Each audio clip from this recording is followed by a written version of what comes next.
Ao anatin'ny masonao, hitako izao tondo izao. Ny kintana tsireraray avidy atao ny fitsikinao mamirapiratra. Mifalifaly ny foko, tena marina izany.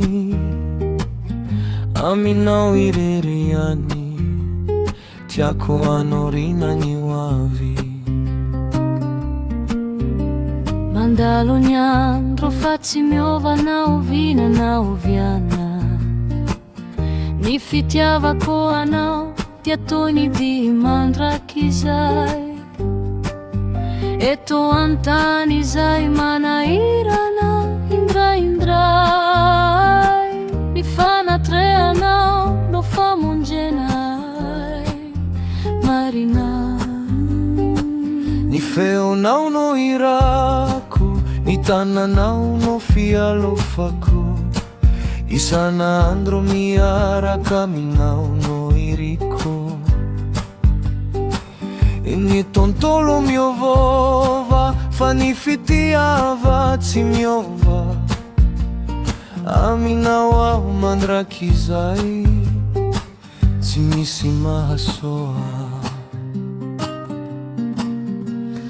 Ry fitiavana mandrakizay, mianiana aminao aho isaky ny fotoana. Sy tsy ambaratelo retray.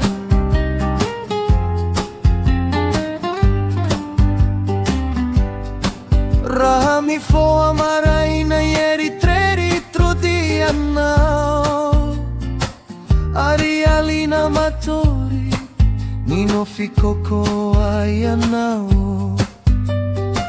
Tsy misy hafa, tsy misy hafa, tsy ianao ny foko nyaiko. Anao foana, mifamatotra ny fanahintsika, toy ny rojo tsy mety tapaka. Mandrakizay doria, ianao sy zaho. mandrakizay, fitiavana mandrakizay, mianiana aminao aho isaky fotoana. Sy tsy ambaratelo letra.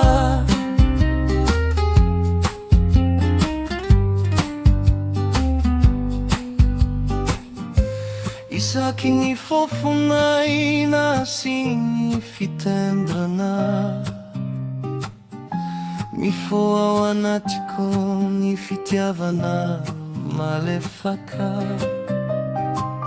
Eo anatin'ny sandrinao no ahitako fiadanana. Aminao dia tsy matahotra mihitsy aho.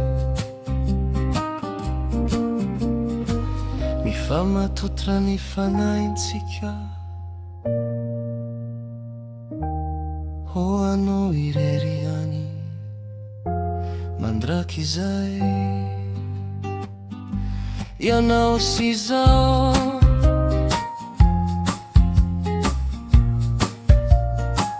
ary zaho sy ianao mandrakizay.